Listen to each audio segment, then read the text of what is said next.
Olá, pessoal. Então, nessa segunda aula, continuação daquela primeira, vamos terminar de dar uma rápida revisão sobre essa introdução histórica, completando um pouco o conteúdo da Escola da Música Eletrônica.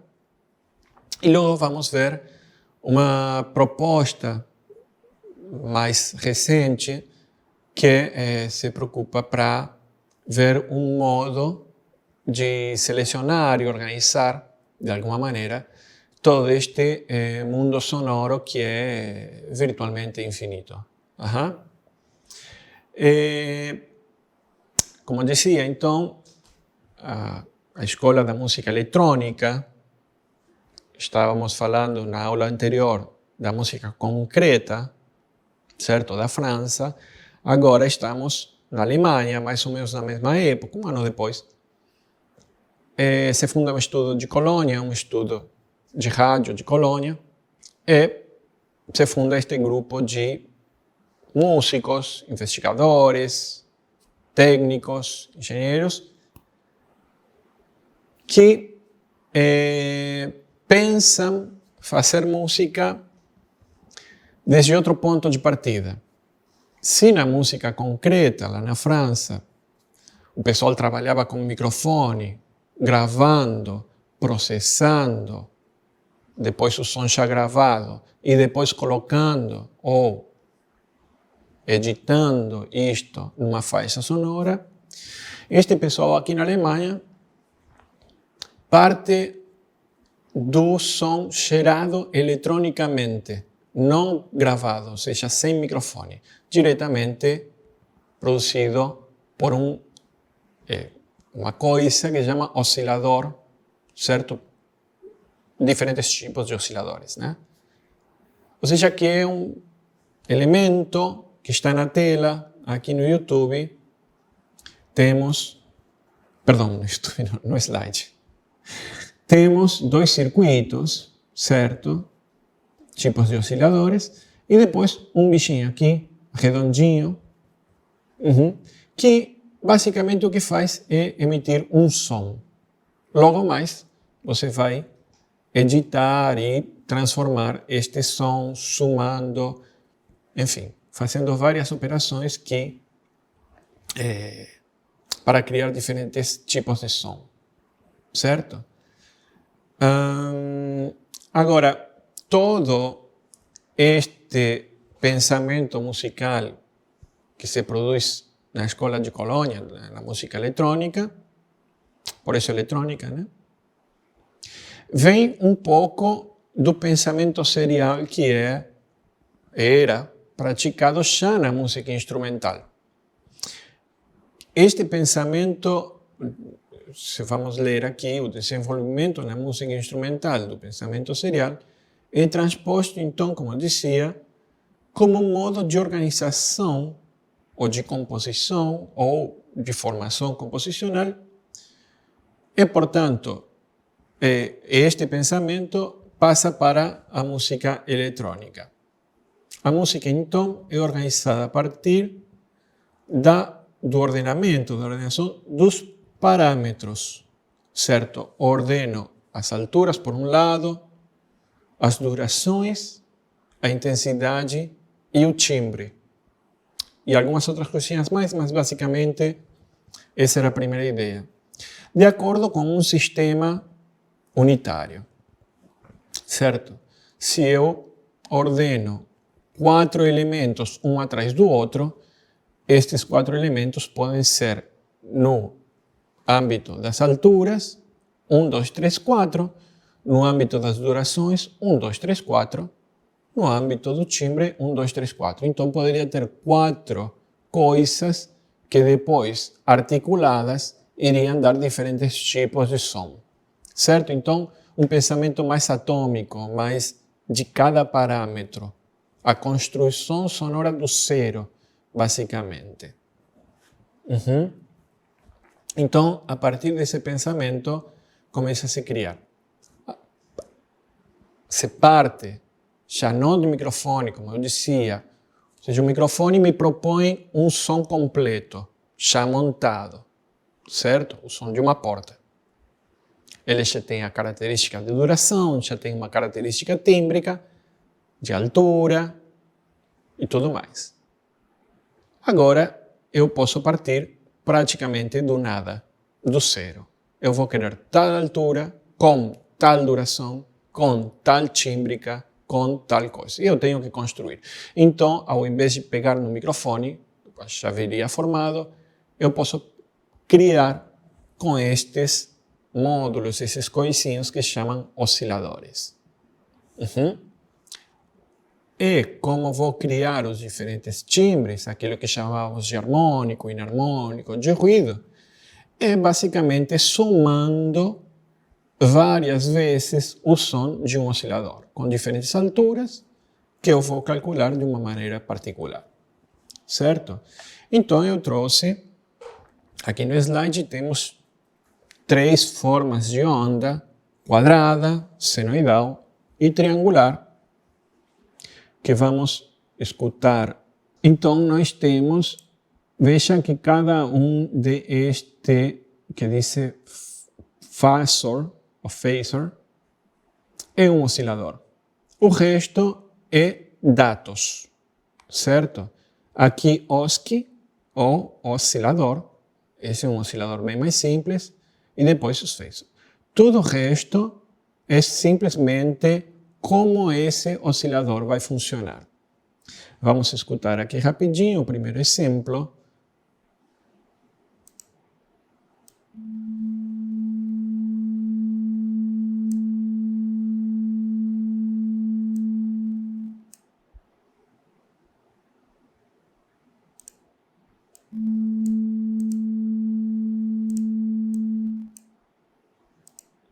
Opa! Então, esse é o exemplo mais simples de qual se partia naquela época, que é uma única onda. Vemos aqui no gráfico, senoidal, bem simples, certo? Soa até, de alguma maneira, um tanto pobre. Pobre no bom sentido, quer dizer com falta de coisas. Na mesma altura, temos uma outra tipo de síntese, que é somando dois phasors para fazer uma onda com forma triangular. Vai aparecer aqui no quadrinho que diz tri. Tem que tocar aqui e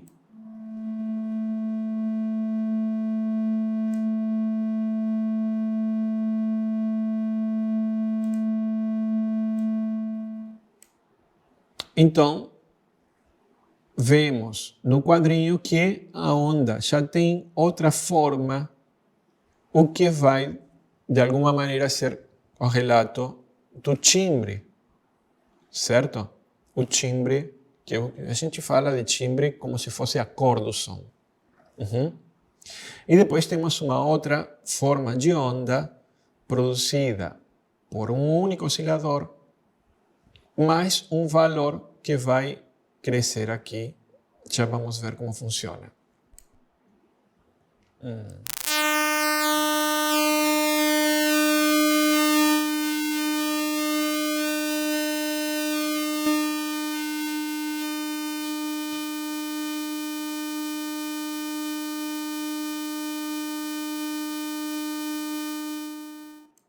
Não está saindo aqui a onda completa. Aqui teria que ter uma linha embaixo, para cima, para baixo, unindo esses dois pontos. Vou trocar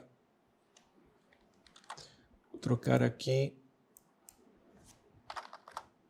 1,50 m. Opa.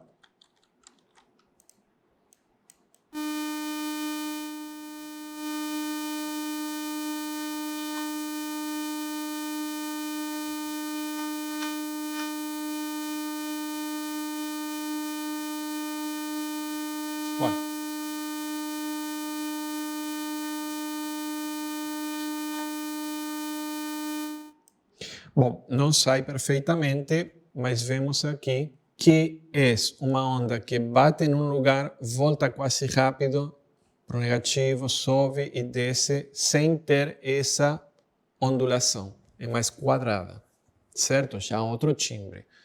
Assim, temos outros tipos de formas de onda. Como se faz isto?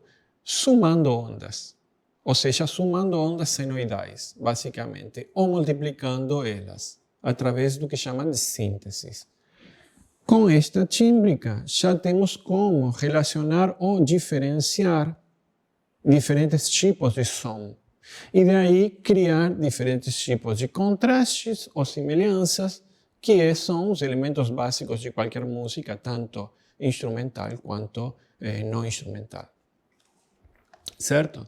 Então eu trouxe aqui um exemplo do Herbert Eimer, o Klangstudie 1, o estudo do ruído, o estudo do som. Primeiro, de 1952, certo? O que havia em 52?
Então, vemos que nessa música, Eimert se aproveita bastante desta classificação sonora que a gente fazia, de sons, digamos, mais ruidísticos e outros um pouco mais harmônicos, certo? Então, isto caracteriza bastante os momentos da música dele. Claro que ele está preocupado por criar contrastes, mudanças, mais do que criar continuidades, mas, de alguma maneira, está bem interessado em caracterizar os momentos. E o tipo tímbrico, seja de ruído, ou seja de espectro harmônico ou inarmônico, ajuda muito a caracterizar cada momento. E aqui nessa imagem, vemos uma coisa que logo mais vamos aprofundar, mas temos dois tipos de imagem. Por um lado, esta de fundo preto, que é basicamente amplitude. Quer dizer, temos o zero, temos dois canais aqui, claro, então temos dois zeros, esquerda e direita. No zero seria como que não há nada de som. Enquanto se vai para cima ou para baixo, é a onda que está empurrando o ar para produzir som. Quanto mais se afasta do zero, nós escutamos o som mais forte. Enquanto mais se aproxima do zero, escutamos o som mais fraco. E nessa segunda representação, de fundo azul, vemos, para além do fundo azul, vemos várias marquinhas em cor laranja e outras em amarelo. O que é isto? Isto é a quantidade de ondas que estão soando nesse momento. Nesse momento particular, a gente vê que dá para identificar cada uma dessas linhas como se cada uma dessas linhas fosse uma onda superposta à outra. E temos um momento anterior que está tudo mais difuso. Bueno, esses dois momentos serão um mais ruidoso, ou então mais inarmônico, e este segundo como mais harmônico. Ou seja, que esta representação já também me dá a pauta do que estaria soando aí. Pelo menos em sentido tímbrico. Porque vejam que é o mesmo momento. Enquanto sobe, cresce o som mais forte, este som se transforma em harmônico ou algo similar. E nesse momento estava fraco e tem um som como meio difuso, que não se sente bem qual que seria. Vamos escutar apenas esse momentinho.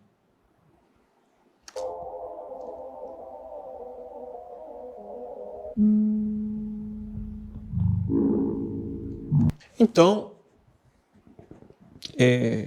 vamos visitar um modelo de classificação sonora proposta por Dennis Smalley, que ele chama de espectromorfologia.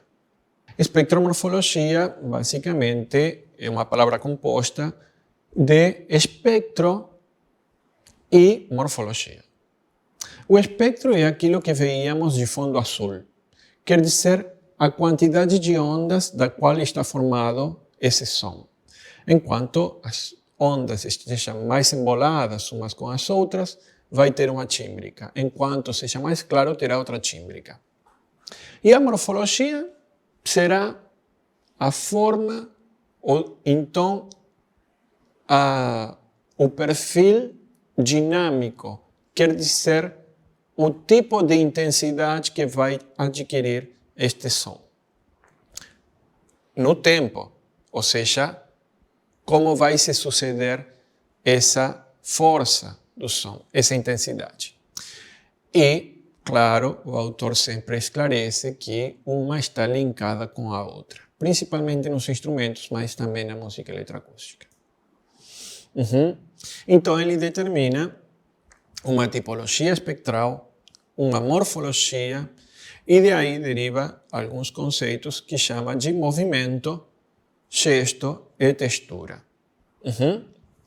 Vamos ver o que acontece com tudo isto.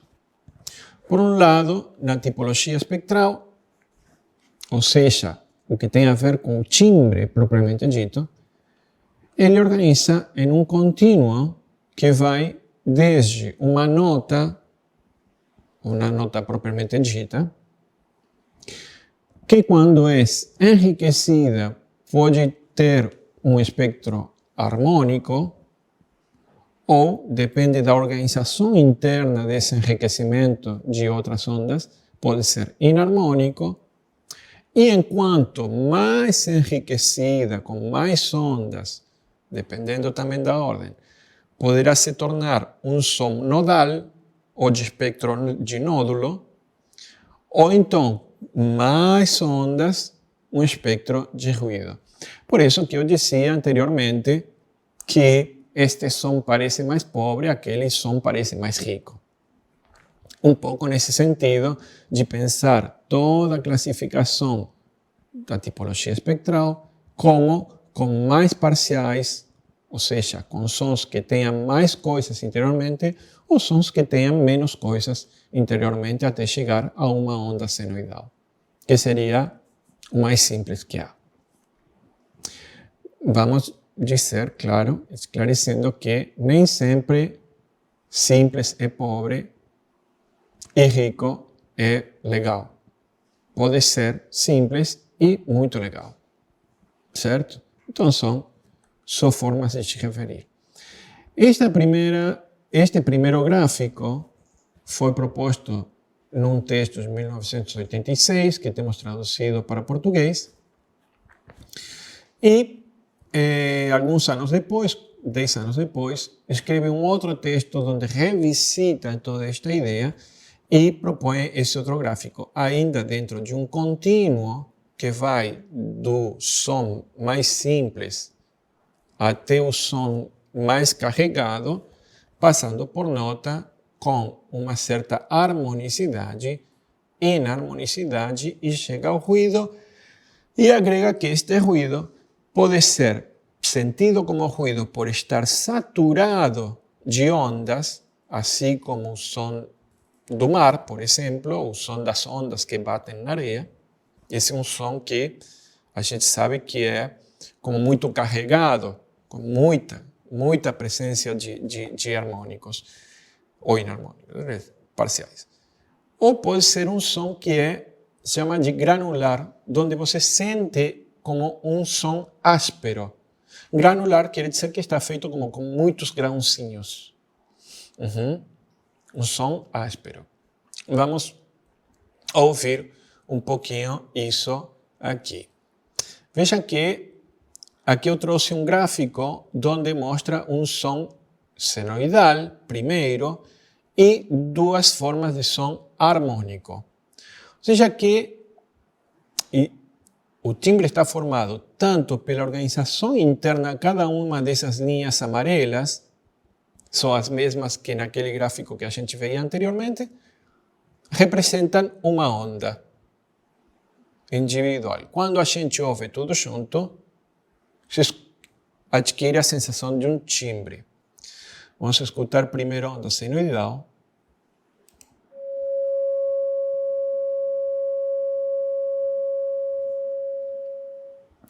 Parece como alguém assobiando, por exemplo. E vamos escutar essa onda em sequência com já enriquecida harmonicamente.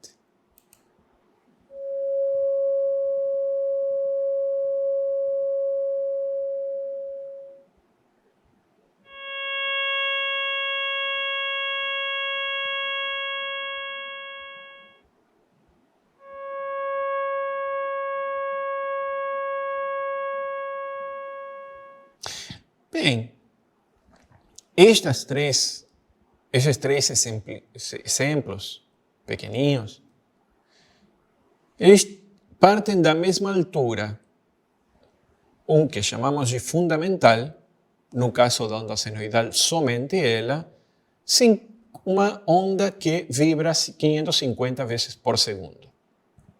Se adicionamos uma primeira parcial, uma segunda parcial, uma terceira parcial, que são os harmônicos, eu teria que ter colocado harmônicos, não parciais. Mas enfim. E são multiplicações por números inteiros, ou seja, multiplicações por números inteiros dessa fundamental, quer dizer, essa fundamental vezes 2, essa fundamental vezes 3, fundamental vezes 4, 5 e 6. Vai nos dar o que a gente chama de espectro harmônico. Como seria um espectro inarmônico? Quando eu multiplicar esse 550 por 2.2, por exemplo, e essa outra parcial por 3.4 ou 3.1, e essa outra parcial por 4.5 ou 4.2 ou o que for, e essa outra parcial por 7.10, ou 7.10 é 8, 7.9, e essa outra parcial por 20.3. Então, nenhuma dessas parciais estaria ordenada de maneira harmônica, e sim inarmônica. Pero vemos que entre este primeiro exemplo e este segundo havia uma diferença de som.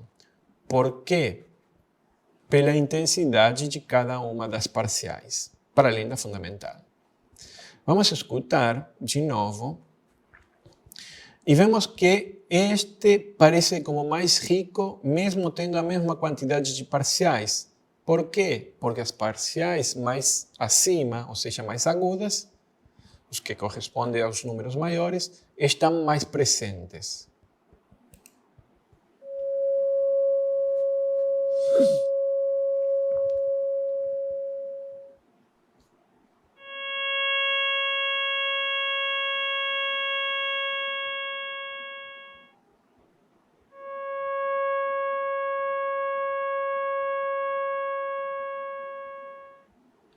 Então, entre a primeira e a segunda, que já propõem uma tímbrica diferente, a única diferença é a intensidade, quer dizer, a força de cada um dos parciais. Parciais são cada uma das ondas em si.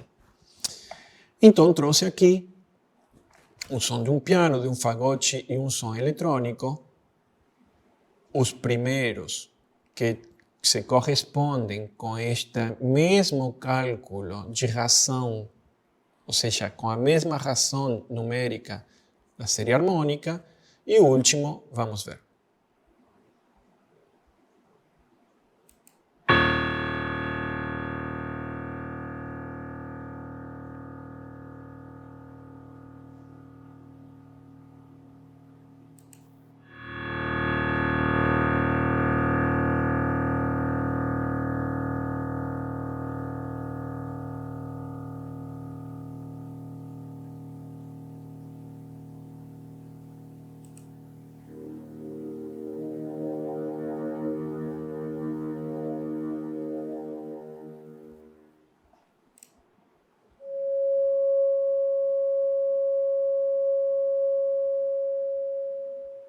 Bem, todos esses sons são sons harmônicos. Por quê? Porque todos se correspondem com a mesma relação, a relação dos parciais de cada uma das ondas que compõem o som. Essa relação é sempre a mesma. O que muda é a intensidade de cada uma dos pedacinhos que formam esses parciais. E aqui temos, então, sons de espectro inarmônico. Aqui tem uma representação de tudo que há dentro deste gráfico. Quer dizer, vejam que já é diferente, certo? Que já não se vê claramente cada uma das parciais. Como será que soa isto?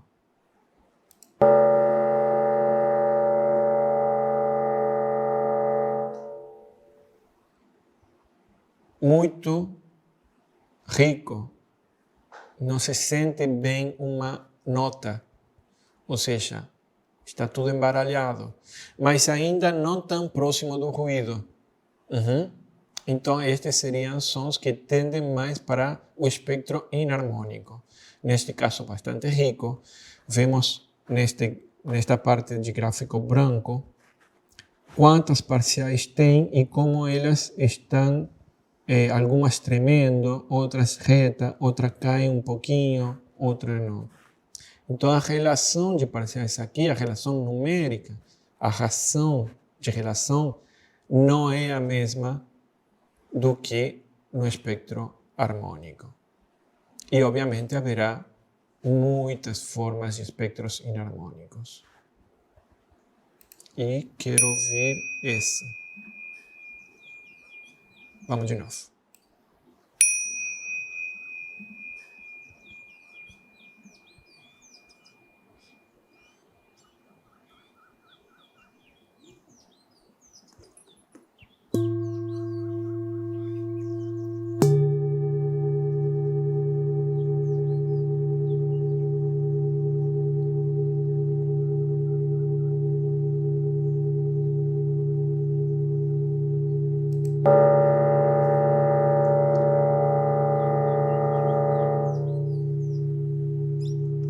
Então, ainda inarmônico, mas muito mais claro do que aquele anterior, que soava como muito mais borrado, muito mais cheio, certo? Ainda inarmônico, mas temos diferentes tipos de timbre inarmônicos, tanto pela relação dentre os parciais, quanto pela intensidade de cada uma dessas parciais, que seja a presença de cada uma dessas parciais. Podemos comparar, mais ou menos para ter uma noção visual, este primeiro gráfico que corresponde ao primeiro som com este segundo gráfico que corresponde ao segundo som, certo? Vemos esse primeiro som agudo, bastante pouca coisa, e este segundo grave com a segunda entrada. Então, vemos como se cheia, como se enche o espaço no caso anterior, certo? Temos uma comparação visual mais ou menos. Então, estes são sons inarmônicos. E temos mais um que veremos.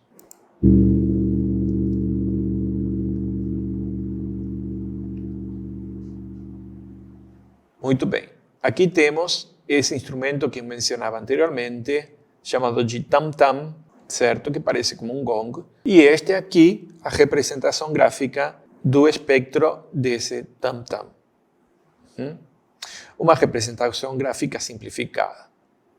Aqui temos a outra, que já estamos acostumados. Vejam que está tudo amontoado. E esta relação, então, passadas a números, temos uma primeira parcial de 4,30,9, uma segunda parcial que varia entre 3,26 e 3,22, e todas as parciais. Agora vemos que entre a primeira e a segunda parcial não há relação de dobros, triplos e simples.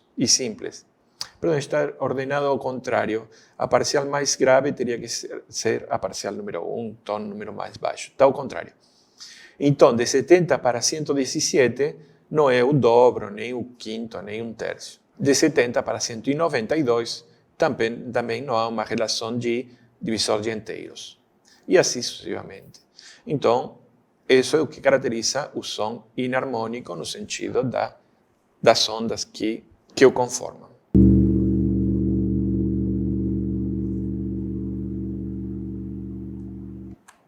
E aqui temos, então, um som de espectro nódulo ou nodal quase inarmônico, mas está mais no meio. Aqui temos a relação de parciais, de novo. Então, de 80 para 130, para 150, para 100, não há uma relação de múltiplos de inteiros, né? Vamos ver como soa.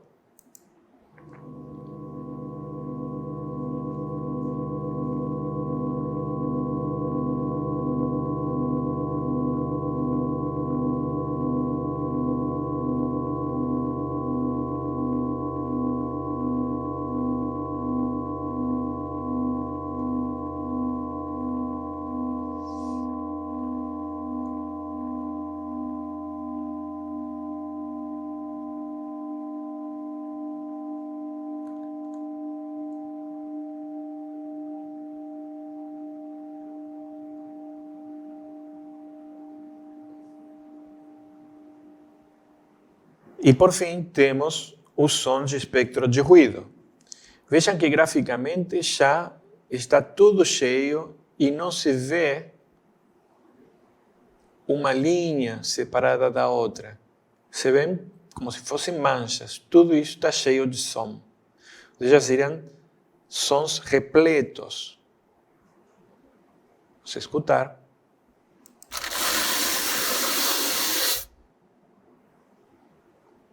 Escutamos o próximo.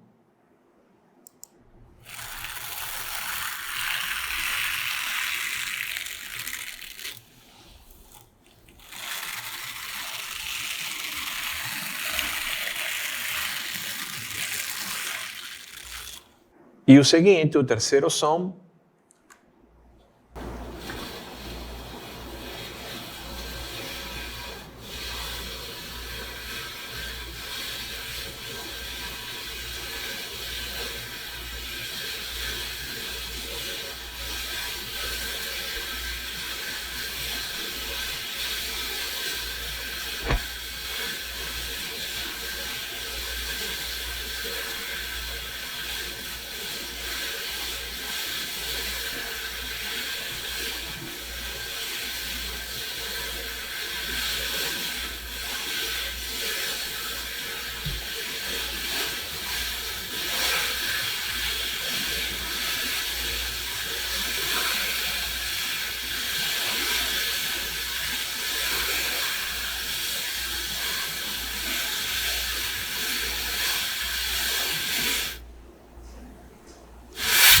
Podemos ver que o primeiro som ele era como que muito cheio, mas mesmo assim um tanto estático. Enquanto que o segundo som tinha já um comportamento interno que se deixa escutar quase melodicamente. Ou seja, vai de uma espécie de centro grave para um centro agudo, e depois de um centro agudo para um centro grave. Vamos escutar esses dois primeiros sons para tentar entender isso.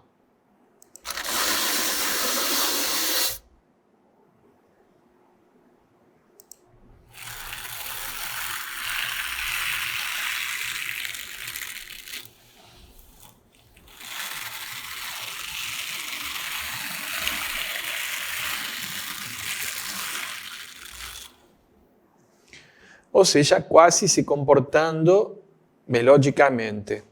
Isto pode ser interessante depois quando a gente tentar limpar ou processar estes sons, tentar privilegiar esta característica, que seriam características que de alguma maneira associam por ser de espectro de ruído ou poderiam fazer certo tipo de contraste por terem comportamentos internos diferentes.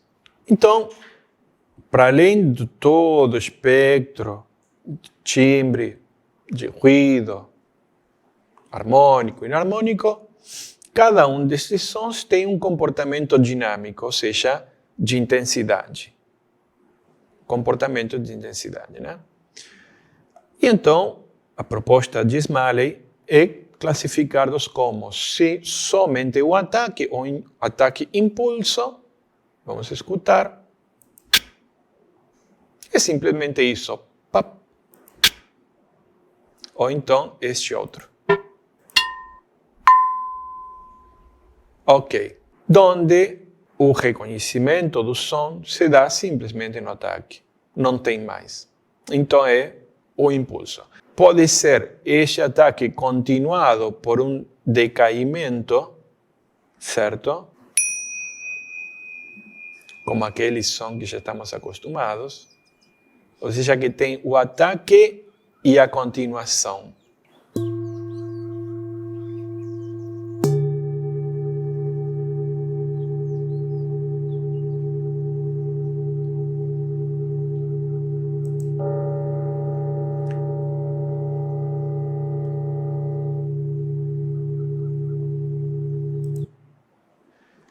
E estes últimos, que têm um ataque bem definido, mas que ficam em aberto, como que demoram muito para fechar.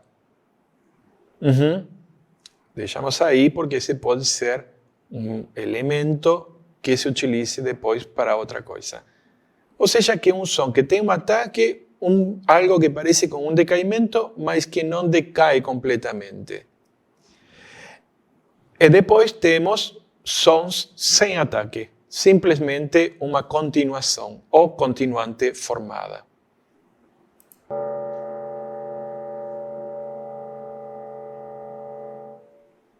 Por exemplo, esse ou esse outro.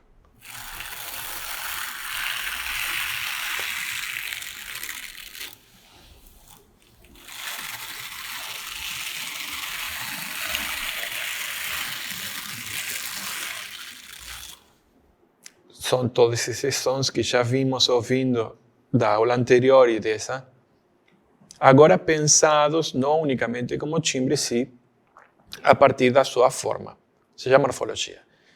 E vemos que tanto o primeiro som de continuante quanto o segundo som de continuante, enquanto a morfologia é igual, o que muda é o timbre.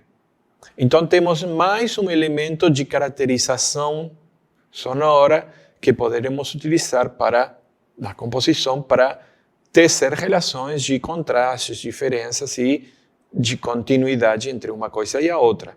Por fim, então, podemos colocar ou encadear estas morfologias uma atrás da outra de maneiras diferentes, certo? Por exemplo, temos um ataque muito curtinho e um ataque continuação, um ataque decaimento. Escutamos de novo, passa muito rápido. Pim, pum.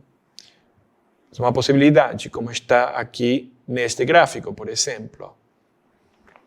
E aqui esse outro. Opa! Qual dos gráficos seria? Poderia ser próximo de este, onde tem uma coisa que cresce, se interrompe enquanto outra ataca e decai. Ou talvez este outro, possivelmente.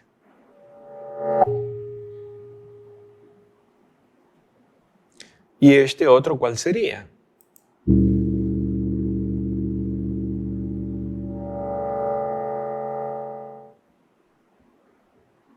Escutamos de novo.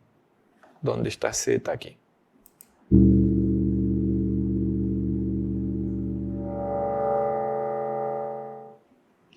Aqui haveria um caso como estes, onde há um cruzamento dos dois sons, quer dizer que enquanto um está sumindo, o outro está nascendo.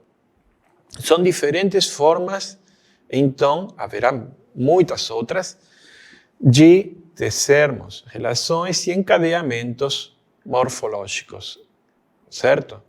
Por outro lado, temos a ideia de continuum de ataques, que vamos escutar depois a partir deste momento.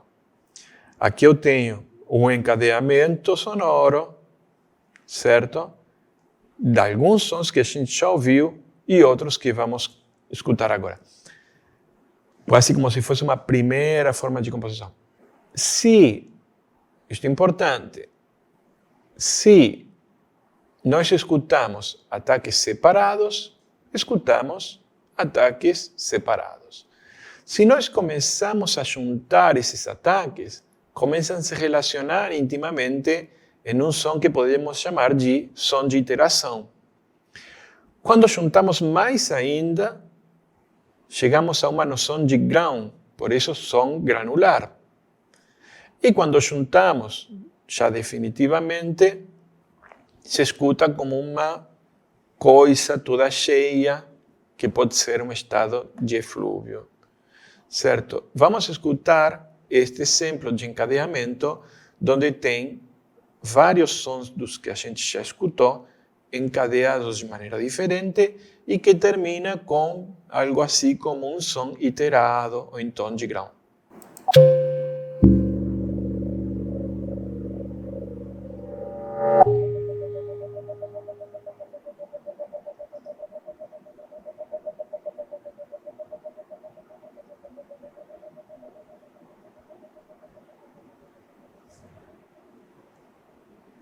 E por fim temos então, para além do som particular e dos seus encadeamentos, já na forma, as noções de gesto e textura. Estas noções de gesto e textura partem, sim, da ideia de som individual, mas são aplicáveis também às formas mais grandes, às formas gerais. Então, o gesto tem a ver com a expectativa, e é entendido por Smalley como a herança da expressão da música vocal instrumental por meio da respiração. Ou seja, é o próprio respirar, como se fosse um impulso. O som é entendido como resultado de uma atividade física que relaciona a sonoridade em sua temporalidade com a causa e o corpo sonoro. Portanto, o gesto representa ou se identifica como a dimensão humana, como um agir que condiciona ou dá forma à temporalidade sonora nos aspectos da sua duração e direcionalidade. Isto é basicamente um ataque com decaimento, seja em sentido para frente ou para trás, ou seja, ou pam, ou uap. Pode-se sentir que esse impulso, como se fosse uma ação direta, certo? A mesma coisa vai acontecer na flauta, a mesma coisa no trombone, no violino, por aí vai. Por outro lado, a textura é mais como um acontecimento do que como uma ação. Ou seja, um deixar rolar. Não tem a ver com a expectativa. Se separa então do elemento causal, de causa e efeito, da fisicalidade humana e, portanto, se inscreve mais em uma dimensão mais mundana. Isto promove uma mudança no foco auditivo, mas o ouvido procura se concentrar nos detalhes internos, na medida em que existam. Então, é como uma música que é principalmente textural, concentra-se na atividade interna em detrimento do impulso que se dirige para algum lugar. De modo a esclarecer a diferença entre gesto e textura, Smalley menciona que onde o gesto é intervencionista, a textura é um deixar rolar. Aqui diz laissez-faire, término daquela época, é deixar rolar mesmo. Onde o gesto, voltamos, né? Onde o gesto está ocupado com o crescimento e o progresso, ou seja, com o crescer do som, se dirigir para algum lugar, a textura fica na contemplação. Onde o gesto avança, a textura marca o tempo. Onde o gesto é carregado por uma forma externa, aquilo que veíamos de perfil dinâmico e tudo mais, a textura se volta para uma atividade interna. Esses dois conceitos, que agora lidos talvez não façam tanto sentido, vamos revisar lá nas próximas aulas, quando tentamos organizar ou entender algumas coisas, alguns traços musicais. Certo? Então, queria encerrar com essas duas ideias finais de gesto e textura, deixando em aberto para logo em seguida tentar identificar estes momentos em alguns exemplos musicais.